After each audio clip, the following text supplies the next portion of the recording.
Hey, I'm Jennifer with the Home Gurus of Keller Williams Realty. If you're thinking of buying in DeSoto County, whether it be Southaven, Hernando, or Olive Branch, this video is for you. I'm going to be talking about the 5 biggest mistakes that I see buyers here locally make. We're going to take it step by step and break it down. So if you're ready, let's get started. We got a lot to do. All right, mistake number 1 is treating all towns in DeSoto County like they're the same. Okay, so one of the biggest mistakes that I see a lot of buyers doing is when they get ready to move to DeSoto County, whether it be in Southaven, Hernando, or Olive Branch, they're thinking that all the cities are the same, and they're not. As a matter of fact, if you don't know the differences, you could end up in a spot that doesn't match your personality, your lifestyle, your commute, or even what you enjoy about your home at all. All right, let's talk Olive Branch first.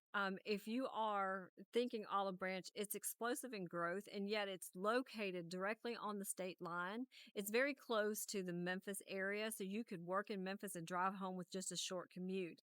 What people don't understand is, though, in Olive Branch, you could have large lots, you could have acreage, you could be outside the city, you could be in the suburbs, so it has a vast variety of area that you could live in. All right, let's talk Hernando. A lot of people like to move to Hernando because it is the county seat, and the county seat brings a lot of fun things with it. You know, you've got major attorneys and businesses there, but you've also got very local, and it's a very small, quaint town, and yet it's explosive in growth itself.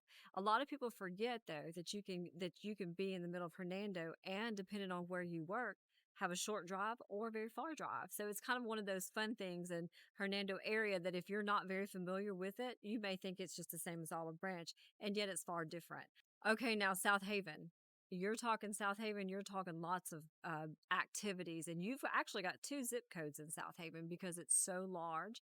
So you can actually be on one side of the city and be able to do things with a lot of shopping and a lot of activities, and then you could be on the other side of Southaven and could be very involved in concerts and sports and everything. So it has a vast majority of activities in it, and yet could be close and far away to wherever you're trying to commute. So I just wanted to say that in its aspect of all the different areas are not the same. I remember helping one particular client, and she's bought and sold several times, who thought when she moved to this area from Florida that she wanted to be in the outskirts of Olive Branch. As we got to looking, she realized, no, that was not the lifestyle that she really wanted. So I took her to Hernando, and when she got into Hernando, she realized that is what she wanted to call home.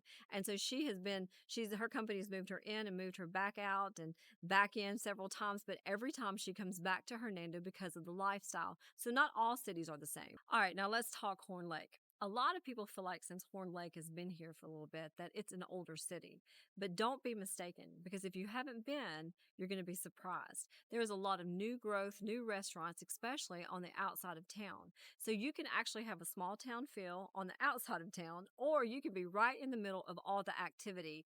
And when I'm telling you all cities are not the same, I mean it. You need to check them out. All right, mistake number 2, underestimating property taxes, insurance differences, and HOAs. I can't tell you how many times I've taken a buyer out. They've looked at a house, they've fallen in love with it.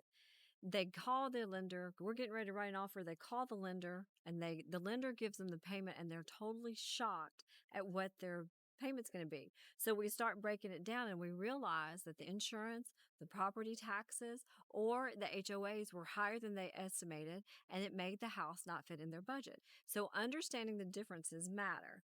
For example, some taxes in areas could be, and it doesn't matter in which city, if it's Horn Lake, Olive Branch, just Hernando, or Southaven, it doesn't matter because there's different areas of that would be city and or county taxes. So your taxes could be different. Your insurance could be different based on where your house is located. Some properties located further out of the area could be in a rural where you have a volunteer fire department, so your homeowner's insurance may be higher.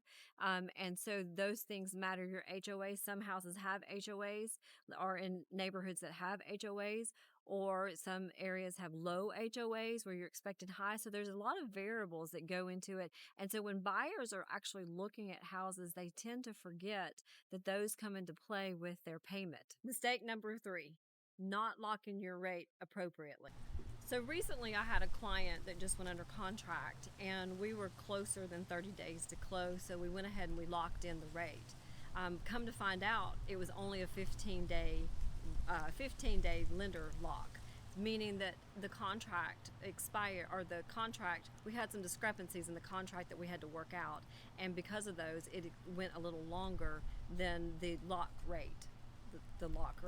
And so with that, there's two things that happen. Either the interest rate goes up or they pay an extension to get it extended. Now, the difference was going to be a tenth of a point. And I know you're thinking it's not a big deal, but in the payment world, it was for them. And so they had to extend it, which cost them some extra money. All right, mistake number 4, overextending your budget on new construction upgrades. Now, I know you're thinking, well, what does that have to do with buying a house? Right now, builders have a lot of incentives, and we'll see that throughout history. They have incentives on their houses, and so what they do is they get you in, or you want new construction, you love the new smell, the new fads, and we go in, we buy a house, and then you're allowed to pick or upgrade some of your features in your home. So you know what they do next?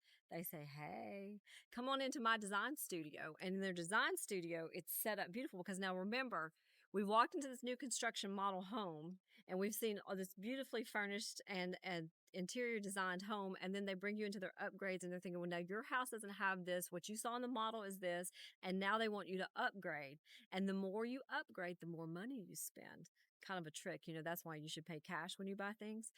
So this is kind of that concept. So what happens is you've got to be very disciplined when you are looking at new construction and you go into a new contract. You don't want to overspend in the design center. Mistake number 5, not 10, 5. Mistake number 5 is forgetting to check on the internet and the cell service and where you're looking.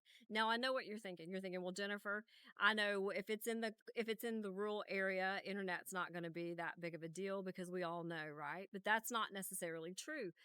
No matter where you go, DeSoto County is upgrading, it's growing, it's expanding, and so we have some services that are there and some services that are not.